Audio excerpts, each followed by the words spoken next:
बताओ सब बढ़िया, क्या हाल चाल, ठीक ठाक सब। आज हम बात करने वाले हैं त्रिभुज की, और त्रिभुज में जो बहुत मोस्ट इम्पोर्टेंट प्रमेय हैं अपनी, ठीक है, वे चीज़ समझेंगे। देखो ध्यान देना है, प्रमेय की बात करें तो जितनी भी प्रमेय हैं अपनी जो इम्पोर्टेंट है केवल हम उनकी बात करने वाले हैं, जो पेपर में आने वाली हैं, मतलब पेपर की दृष्टि से बहुत ज़्यादा इम्पोर्टेंट है। तो हम बात कर रहे हैं त्रिभुज की, ठीक है, जो प्रमेय है। भाई बात नहीं करो यार, ये बात को विशेष ध्यान रखियो, अगर हमने पूछो तो फिर समझ लियो। तो इसमें सबसे पहले फर्स्ट नंबर पे अपन की लाज थेल्स प्रमेय समझने। अब थेल्स प्रमेय सबसे पहले है का, ठीक है, इसके बारे में सुनो, ठीक है। थेल्स प्रमेय कहलाती क्या है, कैसे अपन पता लगा पेपर में अगर आ गई, ठीक है, किस प्रकार से आ सकत।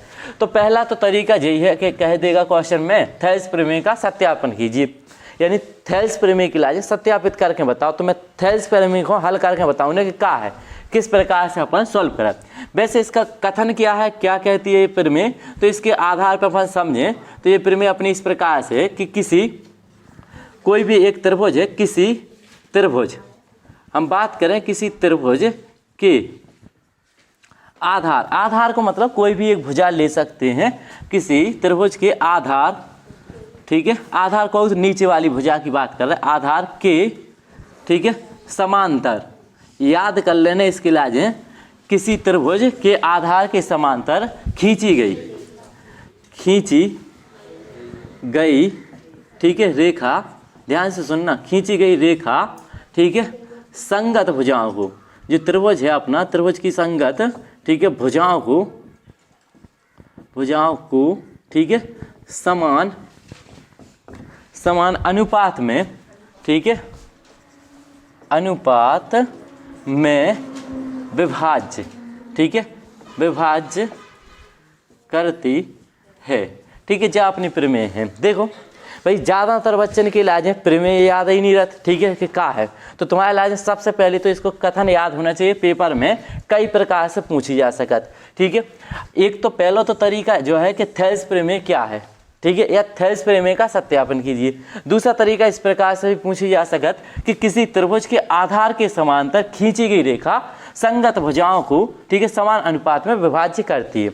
मतलब यहाँ पे इसका कहने का तात्पर्य यही है, देखो कि एक त्रिभुज है तुम्हारे सामने, जैसे मान लो जो त्रिभुज होगा अपना ABC, ठीक है, इसकी एक भुजा के समांतर हम एक रेखा खींचते, समांतर रेखा है तो तुम्हें पता होगा, ठीक है, इस प्रकार की दो रेखाएं जो इनके बीच की दूरी समान होती है, ठीक है, इस प्रकार की दो रेखाएं जिनके बीच की दूरी क्या होती है, समान, ठीक है, जो आगे बढ़ाओ, ठीक है, ई तरफ चाहे बढ़ा लो चाहे ई तरफ, तो आपस में कभी नहीं काटेंगी। इस प्रकार की रेखाएं क्या कहलाती हैं, अपनी समांतर रेखाएं।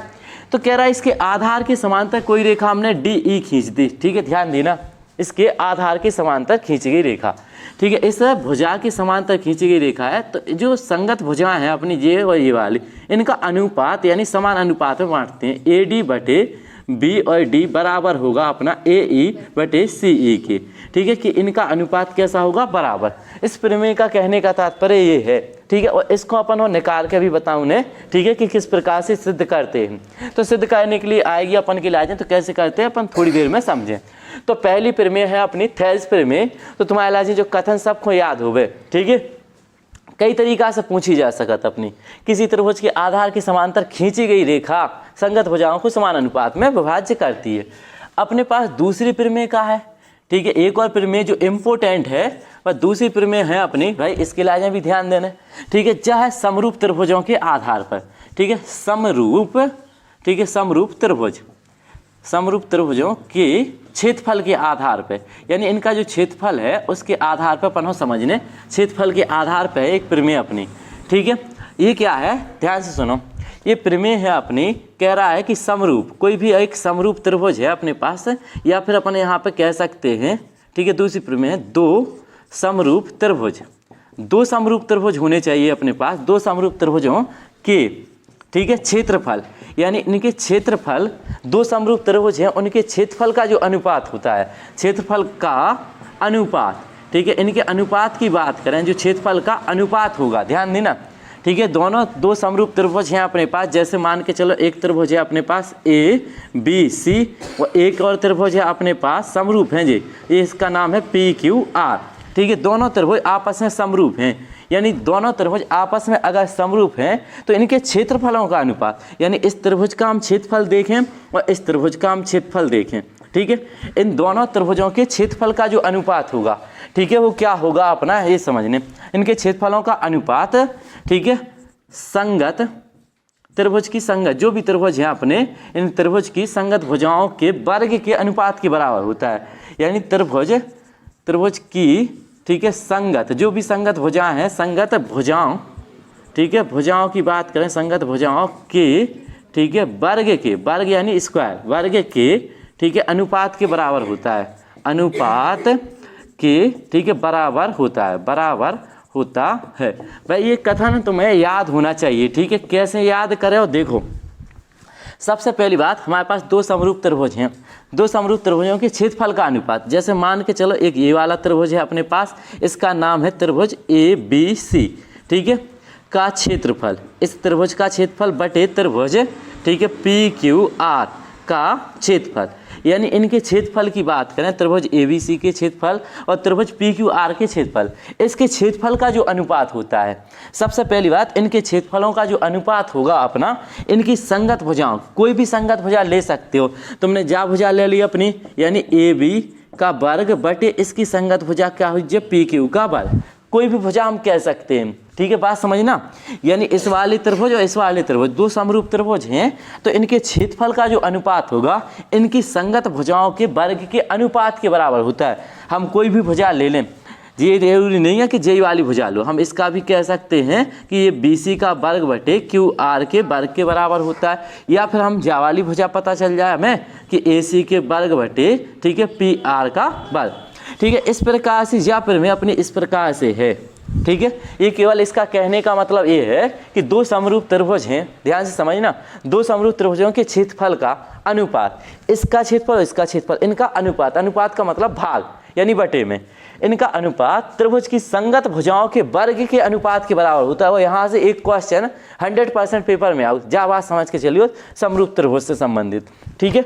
इनके क्षेत्रफल का जो अनुपात होगा इनकी संगत भुजाओं के वर्ग के अनुपात, कोई भी भुजा आ सकती है, ठीक है, चाहे इसकी बात करें चाहे इसकी, कोई भी भुजा ले सकते हो। यहाँ पे एक प्रमेय और है, अपनी इंपोर्टेंट प्रमेय है, ठीक है, वह है पाइथागोरस प्रमेय। पाइथागोरस प्रमेय की बात करें, देखो पाइथागोरस प्रमेय अपनी क्या है, पाइथागोरस प्रमेय, अब हमें लाजिम एक चीज़ और ध्यान रखना है, ठीक है, कि ये प्रमेय पूरी अच्छे तरीके से याद होनी चाहिए। पहला काम तुम्हारा जो है कि प्रमेय पहले याद हो में तुम्हारे लाजिम, और दूसरा तुम्हें सॉल्व कर वो भी आना चाहिए। अगर सॉल्व कर वो तुम्हें आउट है तब तो बात क्लियर है, ठीक है। तो थेल्स प्रमेय के बाद अपन ने देखी, ठीक है, समरूप के आधार पर यानी क्षेत्रफल किस प्रकार से इनके अनुपात। अब है अपने पाइथागोरस प्रमेय, तीसरे नंबर पर पाइथागोरस प्रमेय किस प्रकार से है, ध्यान से सुनो। तो भाई पाइथागोरस प्रमेय, अगर हम तुमसे पूछें कि पाइथागोरस प्रमेय क्या हो, तो तुम्हें पता है क्या हो, बता पे हो। पाइथागोरस प्रमेय की बात करें कि पाइथागोरस प्रमेय क्या होती है, बताओ। देखो भाई ऐसी इतने बात नहीं है त्रिभुज में, ठीक है, त्रिभुज में ऐसी बात नहीं करने, ठीक है। इतने का है कि कोई भी अपने पास एक समकोण त्रिभुज है, ध्यान देना, समकोण त्रिभुज की बात कर रहे हैं, समकोण त्रिभुज, एक समकोण त्रिभुज है हमारे पास, ठीक है। समकोण त्रिभुज के, ठीक है, कर्ण का मतलब समझ रहे हैं, उसकी बड़ी भुजा, कर्ण का, ठीक है, कर्ण का वर्ग, ठीक है, कर्ण का वर्ग अन्य, ठीक है, अन्य दो भुजाओं के,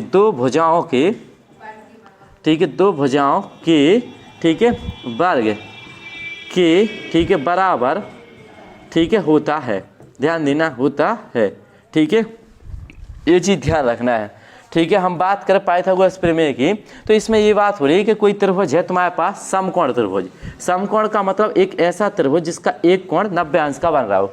इस प्रकार का कोई त्रिभुज है, तो इसमें जो बड़ी भुजा होती है अपनी, जैसे मान के चलो A, B और C, तो इसमें बड़ी भुजा कहाँ है अपनी AC, तो बड़ी भुजा हमेशा 90 अंश के सामने वाली कहलाती है, इसकी रजकत कर्ण, ठीक है। तो बड़ी भुजा का वर्ग यानी AC का वर्ग, ठीक है, बड़ी भुजा का वर्ग, ठीक है, अन्य दो भुजाओं AB का वर्ग, ठीक है, प्लस जो हो जाए अपना BC के वर्ग, ठीक है, इनके वर्ग के बराबर होता है, ठीक है। तो जा बात तुम्हारे लाजिम क्लियर है। यानी पाइथागोरस प्रमेय अपनी क्या है, पाइथागोरस प्रमेय के हिसाब से हम कह सकते हैं, ठीक है, किसी समकोण त्रिभुज, यानी कोई भी एक समकोण त्रिभुज है, समकोण त्रिभुज में बड़ी भुजा का वर्ग या कर्ण का वर्ग अन्य दो भुजाओं के वर्ग के बराबर होता है। तो भाई ये तीन प्रमेय अपनी इस प्रकार से हैं, तीनों प्रमेय बहुत इंपॉर्टेंट है, ठीक है, और ये तुम्हें आनी चाहिए, सबको याद होनी चाहिए। बात कर रहे हैं अपन थेल्स प्रमेय की लाजें सत्यापित कैसे करत, ठीक है। अगर जी पेपर में आ जाए तो तुम्हारा कैसे हल करो इसकी लाजें, ठीक है। पहले सुन लो अपन की लाजें प्रमेय क्या देगी, प्रमेय क्या कह रहा है, देखो समझना।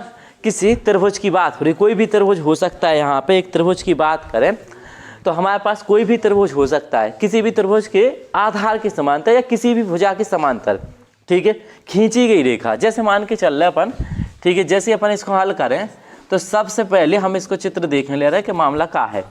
तो यहाँ पे कह रहा है कि एक त्रिभुज है, कोई एक त्रिभुज है इस प्रकार से, ध्यान से सुना, चलो ठीक है। देखो त्रिभुज क्या है अपने पास, ए बी सी, इसके आधार के समांतर। अगर एक क्वेश्चन में कह रहा है इसके आधार के समांतर कोई रेखा खींची जाए इस प्रकार से, जो होगा डी और ई, आधार के समांतर खींची गई रेखा संगत भुजाओं को, जो संगत भुजाएं हैं अपनी, इन भुजाओं को समान अनुपात में, यानी इनका जो अनुपात होता है आपस में बराबर होता है, समान अनुपात में विभाजित करती है। ये बात सिद्ध करके बताने, केवल दिया क्या है, दिया है इस क्वेश्चन में अपन की लाजें प्रमेय जब सॉल्व कर रहे हैं तो इसमें दिया है कि एक त्रिभुज है तुम्हारे पास ए बी सी, कोई भी त्रिभुज हो सकता है में, ठीक है, दो भुजाएं समांतर हैं, बी सी समांतर, समांतर का ये चिन्ह होता है, ये दोनों भुजाएं अपनी बी सी समांतर है सी डी के, ठीक है, इस प्रकार से डी ई। देखो इतनी बात हमें पता है, और सिद्ध क्या करके बताओ ने अपन हो, सिद्ध करना है कि जा वाली भुजा, देखो ये क्या हो जाएगा अपना ए डी बटे बी डी बराबर होगा अपना ए ई, ठीक है, बटे में सी ई। इनका जो अनुपात होगा ये आपस में कैसा होगा, बराबर, यानी इनका जो अनुपात है आपस में कैसा है, बराबर है। ये बात हमें सिद्ध करके बतानी है, ठीक है। अब ये कैसे सिद्ध जो उत्पत्ति अपन की लाजें समझने, उससे पहले थोड़ी सी रचना कर लें। देखो रचना करके हम करें इसकी लाजें, इस पर थोड़ा सा ध्यान देना। अपन की लाजें रचना का कर ली हमने, ध्यान से समझना, रचना कर ली। सबसे पहले ई पॉइंट से अपन ने ई से, ठीक है, इस वाली भुजा पर, जब भुजा अपनी जो है अपनी इस भुजा पर अपन की लाजें क्या करने, एक लंब खींच लेने, ठीक है। इतने से हमने इस सामने वाली भुजा पर एक लंब खींच लिया, ठीक है, इस प्रकार से हम लंब खींच सकते हैं, इसका नाम हो जाएगा ई एफ, ठीक है, इतनी बात क्लियर। और इस पॉइंट से डी से यहाँ तक एक पॉइंट है यहाँ पे, ठीक है जी, तो यहाँ पे एक पॉइंट है जी, ये भी इस पे लंब है, सामने वाली भुजा पर 90 अंश का कोण बना रहा है, ठीक है, इस प्रकार से यहाँ पे भी 90 अंश का कोण बन रहा है। तो हमें यहाँ पे रचना क्या करी, ठीक है, कि ई और एफ, ई एफ लंब है, ध्यान देना, ये चिन्ह होता है अपना, ठीक है, लंब है काय पे अपना, इस ए बी पे, ठीक है, इस भुजा पर। एक और बात करें, ठीक है, तो डी और जी, ठीक है। अब हम सिद्ध करने की बात कर रहे हैं कि किस प्रकार से सिद्ध होगा, तो इसके लिए आवश्यकता थी लंब खींचने की, तो हमने खींच लिया, ठीक है, ये हो जाएगा अपना ए सी पर, ठीक है। इस प्रकार से तुम्हें बात क्लियर होगी, ये जा है रचना। अब कैसे सिद्ध करना है, देखो इस चीज़ को ध्यान से समझना, ठीक है। हम इसको किस प्रकार से सिद्ध करेंगे, उत्पत्ति सबसे ज़्यादा जरूरी है, ठीक है। तो हमें एक चीज़ और ध्यान रखना, पहले तो ध्यान दो, सबसे पहली बात हमने लंब खींच ले तो हमें एक त्रिभुज का जो क्षेत्रफल का फॉर्मूला है वो लगाना आना चाहिए। हम बात कर रहे हैं, जैसे मान के चलो तुम्हारे सामने एक त्रिभुज है, ठीक है, कोई भी एक त्रिभुज है, इस प्रकार का भी त्रिभुज हो सकता है अपना, ठीक है, ऐसा भी हो सकता है अपना, किसी भी प्रकार का एक त्रिभुज है, ठीक है, इसका क्षेत्रफल तुम्हें निकालना है तो कई फॉर्मूले हो सकते हैं, लेकिन जब लंब की बात आ जाए सवाल में, काय की बात आ जाए, लंब की, जैसे मान के चलो ये 90 अंश का कोण बन रहा है इसमें, तो ये क्या है, इसका आधार, ये क्या है, इसका आधार, और ये क्या मानी जाएगी, ऊंचाई, ठीक है। तो जैसे मान के चलो जो त्रिभुज होगा ए बी सी, इसमें बी समकोण है, तो अगर त्रिभुज ए बी सी का तुम्हें क्षेत्रफल निकाल ले, ए बी सी का क्षेत्रफल, तो इसके क्षेत्रफल की बात आ जाए तो तुम 1/2 आधार गुणा ऊंचाई फॉर्मूला इस्तेमाल कर सकते हो, ठीक है। फॉर्मूला होता है अपना आधार गुणा ऊंचाई, आधार गुणा ऊंचाई। अब भाई यहाँ पे एक चीज़ ध्यान देना, ठीक है, ये फॉर्मूला तब लगता सवालन में जब इसमें लंबवत ऊंचाई पता हो, मतलब 90 अंश पे कोई भी रेखा खींची गई हो, ठीक है, तब हमें ये फॉर्मूला लगाना होता है। तो यहाँ पे बात करें 1/2, आधार कितना मानो जाए इसमें BC, और ऊंचाई की बात करें तो ऊंचाई का होगी अपनी AB। तो इस प्रकार से हम इस त्रिभुज का क्षेत्रफल बता सकते हैं कि इतना होगा, लेकिन भाई इस प्रकार का त्रिभुज आ जाए अपने पास, ठीक है, मान के चलो जो होगा PQR, ठीक है, और यहाँ पे एक पॉइंट है M। अब हमें इस पूरे त्रिभुज का क्षेत्रफल बताना है इसी फॉर्मूले द्वारा, तो भाई इसमें भी हम लगा सकते हैं फॉर्मूला। क्यों लगा पा रहे हैं? क्योंकि ठीक है इसमें लंबवत ऊंचाई है, ठीक है, ध्यान रखना। तो इसके में 1/2 आधार का ले लें अपन पूरा, जो होगा QR, और ऊंचाई का हो जाए अपनी PM। बात क्लियर? और इसमें भी हम लगा सकते हैं, अगर इसमें हमें लंबवत ऊंचाई पता चल जाए, मान लो इस पर एक लंब खींच जाए, इससे कोई लेना देना नहीं है इस भुजा से, ABC, ठीक है, जो होगा आधार और लंबवत ऊंचाई यहाँ पे एक पॉइंट है D, ठीक है, इस प्रकार से। तो हमें अगर इस वाले त्रिभुज का भी अगर क्षेत्रफल बताना है इतने, ठीक है, इस प्रकार का कोई त्रिभुज है, तो इसका क्षेत्रफल 1/2 आधार का हो जाए अपना BC, और ऊंचाई की बात करें AD, ठीक है, इस प्रकार से हम कह सकते हैं। ये फॉर्मूले द्वारा हम उस त्रिभुजों के क्षेत्रफल ज्ञात कर सकते हैं जिसमें लंबवत ऊंचाई तुम्हें पता होवे, यानी लंब खींचे गए हों। तो इतनी बात क्लियर है, ठीक है। तो हमें इसी फॉर्मूले का इस्तेमाल करके करना है। देखो अब हम बात करें इसको इस्तेमाल, हम अब बात करें, देखो उत्पत्ति, अब हमें किस प्रकार से कहना है, अब इसमें किस प्रकार से इस्तेमाल करेंगे। यहाँ पे एक चीज़ और कर सकते हैं, ठीक है, यहाँ पे हम 2 त्रिभुज और बना लेते हैं, ठीक है, B से E को मिला देते हैं और C से D को मिला देंगे। यहाँ पे इस प्रकार की आकृति बनेगी, तो रचना में लिख भी सकते हैं, ठीक है। उत्पत्ति की बात करें, देखो ध्यान से सुनो, ठीक है, तो यहाँ पे हम कुछ त्रिभुज ले रहे हैं, ठीक है, तो यहाँ पे एक त्रिभुज है सबसे पहले, ठीक है, ये छोटा सा एक त्रिभुज है अपने पास, इसका नाम है ADE। तो एक त्रिभुज लिया AD और अपना E में, ठीक है, इस वाली त्रिभुज में। तो इस वाले त्रिभुज में क्या काम कर रहा है अपन, इसका क्षेत्रफल बताना है हमें, ठीक है, इस त्रिभुज का क्षेत्रफल बताना है। तो भाई यहाँ पे हमने लिया त्रिभुज ADE का क्षेत्रफल। तो अभी हाल तुम लोगों ने समझा हुआ था कि क्षेत्रफल हम किस प्रकार से ज्ञात कर सकते हैं। कैसे निकालें भैया? देखो जो होगा ई को आधार और जा होगा ई की लंबवत ऊंचाई, तो 1/2, ठीक है, आधार गुणा ऊंचाई। तो आधार का हो जाए अपना AD और लंबवत ऊंचाई की बात करें तो का हो जाए E और F, ठीक है, इस प्रकार से। ये हो गया अपना, मान के चलो समीकरण 1, ठीक है। अब यहाँ पे हम एक और त्रिभुज ले लेते हैं जिसमें देखो जा वाली भुजा भी आ जाए। तो यहाँ पे एक त्रिभुज है अपना, ठीक है, इस प्रकार का एक त्रिभुज है, ध्यान देना, इसका नाम क्या है, BDE में। अब इस वाले त्रिभुज का क्षेत्रफल कैसे निकालेंगे हम, ठीक है, इस वाले त्रिभुज का क्षेत्रफल किस प्रकार से ज्ञात कर सकते हैं। जो त्रिभुज है अपना इस प्रकार से देख पा रहे हो, ये देखो जो है D पॉइंट, B, D और E पॉइंट। अब इसका क्षेत्रफल कैसे, ई भुजा के इलाज है तो आगे बढ़ा दो, और इस पर एक लंब भी है, ठीक है। तो अब हाल हमने देखो तो कि इस प्रकार को त्रिभुज आ जाए, ठीक है, जी पे लंब दूर, मतलब यहाँ से दूर से खींचा गया हो, ठीक है। तो हम इसके इलाज क्षेत्रफल कैसे निकालें, इसको देखो, इसका क्षेत्रफल हम किस प्रकार से ले सकते हैं, BDE का क्षेत्रफल। तो इसका भी हमें क्षेत्रफल निकाल ले इस वाले त्रिभुज का, देख पा रहे हो ये तुम्हारे इस वाले त्रिभुज का क्षेत्रफल, ठीक है। तो इसमें भी वही फॉर्मूला लगाएंगे, जो होगा इसको आधार और लंबवत ऊंचाई का हो जाए अपनी, देखो इसका क्षेत्रफल लेना है 1/2 आधार कितना होगा अपना, इतने से B से D, जो होगा BD, और लंबवत ऊंचाई की बात करें तो लंब कितने से खींचेगा, EF, जो हो जाए इस प्रकार से समीकरण 2। इतने तक बात क्लियर हो पा रही, यानी हमारे लाज है, ठीक है, इस वाले भाग का इस वाले भाग का क्षेत्रफल निकाल लें बस, और कोशिश कुछ नहीं करने। समीकरण अगर हम का काम करें, समीकरण 1 में भाग दे दें 2 से, ठीक है, देखो भाग दें तो का हो जाए, जो बन जाए अपना त्रिभुज ADE का क्षेत्रफल, ठीक है, और बटे में कितना आ जाएगा, ठीक है, त्रिभुज BDE का क्षेत्रफल। इन दोनों के क्षेत्रफल की बात कर रहे हैं अपन, ठीक है। तो इसकी बात करें तो देखो बराबर में LHS बटे LHS आएगा, तो RHS में 1/2 जो आएगा अपना AD बटे कितना आएगा EF, ठीक है, इस प्रकार से 1/2 BD बटे जो हो जाए गुणा में कितना है EF, ठीक है, इस प्रकार से भाग दे देंगे। अब देखो का हो जाए 1/2 से 1/2 कैंसिल और EF से EF कैंसिल, ठीक है, इतने तक बात क्लियर। अब का बचो अपना, देखो जो होगा त्रिभुज ADE का क्षेत्रफल, ठीक है, बटे त्रिभुज का हो जाए B और D और E का क्षेत्रफल, ठीक है, बराबर है अपना AD बटे कितना होगा अपना BD के, समीकरण 3। इतने तक बात क्लियर हो पा रही कि नहीं। अब भाई इतने तक देखो सवाल में जब सिद्ध करना है हमें, जो का सिद्ध करना है AD बटे BD, तो यहाँ पे एक पार्ट तो हमें प्राप्त होगा, ठीक है। इसी प्रकार से देखो और आगे समझे अपन इसके इलाज हैं, ठीक है। तो मामला का है, ध्यान से सुनो, अब हम ई तरफ वाली लाइन पे चल रहे, ठीक है।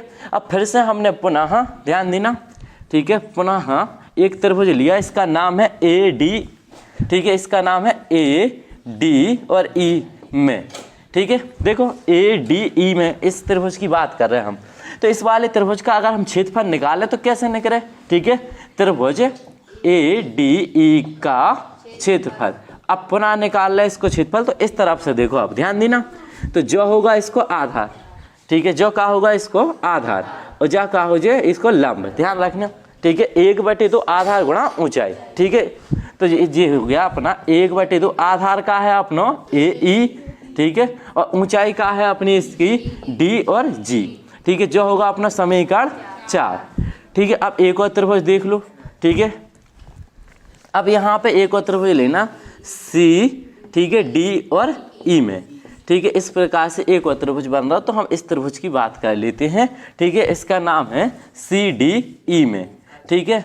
तो त्रिभुज सी डी ई का क्षेत्रफल, इसका क्षेत्रफल देखेंगे तो इसका क्षेत्रफल हम कैसे निकाल सकते, 1/2 आधार, इसको आधार का हो जाए, ठीक है, जो होगा सी ई, ठीक है, और गुणा लंबवत ऊंचाई की बात करें, ठीक है, तो इसकी लंबवत ऊंचाई भी कितनी मानी जाए, जा हो जाए अपनी डी और जी, जो होगा समीकरण कितना 5, समीकरण 4 भाग्य हम कितना करते हैं 5, ठीक है। इस प्रकार से भाग देना है केवल, ठीक है। तो ये हो जाएगा अपना ए डी ई का क्षेत्रफल और बटे में त्रिभुज का आगा अपना सी डी ई का क्षेत्रफल, ठीक है, बराबर हो जाए अपना 1/2, ठीक है। ध्यान देना, ये हो जाएगा अपना ए ई गुणा डी जी, बटे में कितना आएगा 1/2 सी ई गुणा कितना आएगा डी और जी, ठीक है। तो 1/2 से 1/2 कैंसिल, डी जी से डी जी, तो जो का बन गया अपना त्रिभुज ए डी और सी का क्षेत्रफल, ई का क्षेत्रफल, बटे में कितना हो जाए त्रिभुज सी डी ई का क्षेत्रफल, ठीक है। तो जो का आगा अपना देखो ए ई, ठीक है, बटे सी ई, ठीक है, समीकरण जो हो जाए अपना 6। अब इतने तक तो हमें बात समझ में आ रही, ठीक है। लेकिन कि 3 और 6 आपस में बराबर दिख रहे, अबे तो नहीं दिख रहे, काहे कि इतने त्रिभुज का है अपनो, ठीक है, बी डी ई है और यहाँ पे का है सी डी ई, ठीक। अब इनकी लाजें अगर ऊपर वाले की बात करें तो ये तो बराबर है, तो यहाँ पे अपन की लाजें इनके क्षेत्रफल भी कैसे करने बराबर, यानी ये दोनों मान बराबर होने चाहिए। तो यहाँ पे अपन एक काम और करने, ठीक है। इतने तक बात क्लियर हो पा रही कि नहीं। अब इतने तक बात करने के बाद थोड़ा और समझने अपन हो, ठीक है, और समझो। तो यहाँ पे हमें, ठीक है, ये 2 त्रिभुज ध्यान देने, ठीक है, इन दोनों त्रिभुजों की बात करें, ठीक है, इस वाले त्रिभुज की और इस वाले त्रिभुज की बात करें तो इनके क्षेत्रफल अपन की लाजें कैसे बराबर होंगे, ये 2 जने, ठीक है। पहली बात तो एक चीज़ और समझ सकत कि 2 समांतर रेखाएं हैं अपने पास, ठीक है, ध्यान रखना। जैसे इसके आगे देखें तो त्रिभुज, इसका नाम क्या है अपना, ये है बी डी ई तथा त्रिभुज, ठीक है, इसका नाम है त्रिभुज सी डी ई में। अगर इन दोनों त्रिभुजों में हम देखें, ठीक है, इस वाले त्रिभुज में और इस वाले त्रिभुज में, अगर हमें इनकी लाजें बराबर करने आपस में, ठीक है, तो पहली कंडीशन तो यही है तुम्हारे सामने कि एक ये वाली भुजा और जा वाली भुजा समांतर है, ठीक है। तो यहाँ पे छोटा सा हम रीजन दे सकते हैं कि बी सी समांतर है काय के डी ई के, तो त्रिभुज के जो क्षेत्रफल है आपस में कैसे होंगे बराबर, क्योंकि समांतर रेखाओं के बीच कभी भी त्रिभुज बन में और जिनको आधार एक ही भुजा पे बन रहे, देखो इतने भी जा भुजा है, यहाँ पे भी जा भुजा है, तो जो इनके क्षेत्रफल कैसे होंगे बराबर। तो अपन कह सकते त्रिभुज बी डी ई का क्षेत्रफल जो है बराबर होगा आपस में सर्वांग सम होंगे त्रिभुज सी डी ई के, ठीक है। तो यहाँ पे जब ये दोनों त्रिभुज आपस में कैसे हैं बराबर, तो जो समीकरण 6 है, ठीक है, इसके लिए देखो थोड़ा सा और आगे बढ़ा लो, ठीक है। तो इसकी जगह हम कितना लिख सकते हैं, इसकी जगह लिख सकते हैं, ठीक है, जो होगा त्रिभुज ए डी ई का क्षेत्रफल, ठीक है, बटे में कितना है अपनो, ठीक है, इसके बराबर हम कितना लिख सकते हैं, जो हो जाए अपनो, ठीक है, बी डी ई का क्षेत्रफल, ठीक है, ये बराबर हो जाएगा अपना काय के ए ई और बटे में कितना है सी ई के, तो जो होगा समीकरण 6। अब समीकरण 3 और 6 से देख लो, ठीक है, इसके आगे देख लेना भाई, ठीक है, यहाँ से समझ में तो आई जे। अब देखो भाई इतने तक बात क्लियर, ये दोनों की RHS LHS देख पा रहे हो, ये 2 ही समान है अपने, ठीक है। तो ये हो जाएगा अपना समीकरण 3 व 6 से। अगर 3 व 6 से देखे हो तो इनके RHS भी कैसे होंगे, समान। यानी तुम कह सकत कि AD बटे कितनो BE BD बराबर हुज्जे काय के अपना AE CE के। तो इस प्रकार से हम थेल्स प्रमेय को सिद्ध करके बता सकते हैं कि इनका अनुपात कैसा होगा, बराबर होगा। और थेल्स प्रमेय के अब अनुपात देखो उल्टे सीधे भी बराबर हो तो वे भी अपन के लाए थोड़ा सा ध्यान रखने, ठीक है। अगर थेल्स प्रमेय आए तो अपन के लाए इतना सिद्ध कर देना बस, ठीक है, और कुछ नहीं है इसमें। सुनो भाई ध्यान दियो, 2 समरूप त्रिभुज हैं अगली प्रमेय, ठीक है। तो क्या है, 2 समरूप त्रिभुजों के क्षेत्रफल का जो अनुपात है उसकी संगत भुजाओं के, उनकी संगत भुजाओं के अनुपात के वर्ग के अनुपात के बराबर होता है। देखो क्या है, अपन जैसे इसके लिए हल करें तो सबसे पहले सुनो प्रमेय क्या है, ध्यान देना कि 2 समरूप त्रिभुज हैं। मान के चलो एक त्रिभुज है तुम्हारे सामने ABC और एक त्रिभुज है अपने सामने PQR, जो होगा PQR। इतने तक बात क्लियर। ये दोनों त्रिभुज आपस में समरूप हैं, ठीक है, बात ध्यान रखना। यानी दिया है पहले से कि ABC समरूप है त्रिभुज PQR के, यानी ये दिया है क्वेश्चन में पहले से प्रमेय में ये कह रहा है कि 2 समरूप त्रिभुज हैं, ठीक है। तो इनके क्षेत्रफल का अनुपात निकाल लें। तो अनुपात निकालने सिद्ध का करने अपन के इलाज है, सिद्ध करके बताऊँ ने। देखो भाई कि त्रिभुज ABC का क्षेत्रफल बटे त्रिभुज PQ, ठीक है, R का क्षेत्रफल, इनके क्षेत्रफल का अनुपात होगा इनकी संगत भुजा, चाहे AB भुजा के वर्ग बटे PQ भुजा के वर्ग के अनुपात के बराबर होता है। चाहे जानी आ पाए, ठीक है, तो जा आ जाए, कोई दिक्कत की बात नहीं है, ठीक है। इस प्रकार से हम कह सकते हैं, ठीक है। या फिर हम जा कह सकते कि AC का वर्ग बटे कितना आ जाए PR का वर्ग, ठीक है। तो हम इस प्रकार से भी कह सकते हैं। बात क्लियर हो पा रही कि नहीं, ठीक है। तो यहाँ पे हमें ये सिद्ध करके बताना है, कैसे सिद्ध होगा उत्पत्ति समझो। उससे पहले थोड़ी सी रचना कर लें। रचना क्या है अपनी, देखो अगर इसमें एक लंब इसमें खींचा हमने, ठीक है, यानी AD जो पॉइंट है D, AD लंब है काय पे अपना BC पे, और यहाँ से PM, ठीक है, लंब है अपना QR पे, ठीक है। अब कैसे सिद्ध करना है अपन के लिए, यहाँ पे पॉइंट है अपना M। देखो ये केवल सिद्ध करने के लिए हमने थोड़ी सी रचना कर ली, उत्पत्ति समझो, ठीक है, जो कि इम्पोर्टेंट है। उत्पत्ति की बात करें, ठीक है, तो हमें भाई इस वाले त्रिभुज का क्षेत्रफल निकाल ले पहले और फिर इस वाले का। देखो सबसे पहला काम क्या कर रहे हैं अपन, पहले इस वाले त्रिभुज का क्षेत्रफल देखेंगे, यानी त्रिभुज, ठीक है, ABC का क्षेत्रफल, ठीक है। इसका क्षेत्रफल क्या हो जाए 1/2, ठीक है, आधार गुणा ऊंचाई, ठीक है। देखो आधार गुणा ऊंचाई, ठीक है, जो होगा इसको आधार और जा होगी लंबवत ऊंचाई, ठीक है। आधार का होगा अपना BC और ऊंचाई हो गई अपनी AD, समीकरण 1, ठीक है। अब दूसरे त्रिभुज का क्षेत्रफल देख लो, इस वाले त्रिभुज का PQR का क्षेत्रफल। इसके क्षेत्रफल की बात करें, देखो ध्यान देना भाई, इस वाले त्रिभुज के क्षेत्रफल की बात करें, ठीक है, तो ये हो जाएगा आधार और हो गई इसकी ऊंचाई, तो 1/2 आधार क्या होगा अपना QR, और लंबवत ऊंचाई की बात करें तो जो होगा PM, समीकरण 2। समीकरण 1 और 2 का भाग दे दो। जैसे समीकरण 1 में तुम 2 से भाग दो तो क्या स्थिति बने, त्रिभुज ABC का क्षेत्रफल बटे त्रिभुज का हो जाए अपना PQR का क्षेत्रफल, यानी इनके क्षेत्रफल का अनुपात बताओ ना, तो जो होगा 1/2 BC गुणा कितना हो जाए AD, और इसका कितना हो जाएगा 1/2 QR गुणा कितना आ गया अपना PM, ठीक है। अब 1/2 से 1/2 कैंसिल हो जाए, अपना का आ जाए अपना जो होगा A, ठीक है, त्रिभुज ABC का क्षेत्रफल बटे त्रिभुज PQR का क्षेत्रफल बराबर कितना आएगा इसका क्षेत्रफल, ठीक है, जो आ जाए BC/QR गुणा में लिख सका अपन AD/PM, ठीक है। लेकिन बेटा देखो यहाँ पे एक चीज़ सुनो, ठीक है, ये वाला जो है इस पे लंब है, ठीक है, यहाँ पे ये वाला भी इस पे लंब है, ठीक है। तो ये छोटे वाले 2 त्रिभुज जो है अपने, ठीक है, कैसे होंगे आपस में समरूप। ध्यान देना, जब भी लंब की बात आवे या माध्यिका की बात आवे तो ये दोनों त्रिभुज आपस में, छोटे वाले त्रिभुज आपस में कैसे होते समरूप। काय से कह सका, देखो एक तो B कोण इसके बराबर है और M और D के बराबर है 90 अंश के।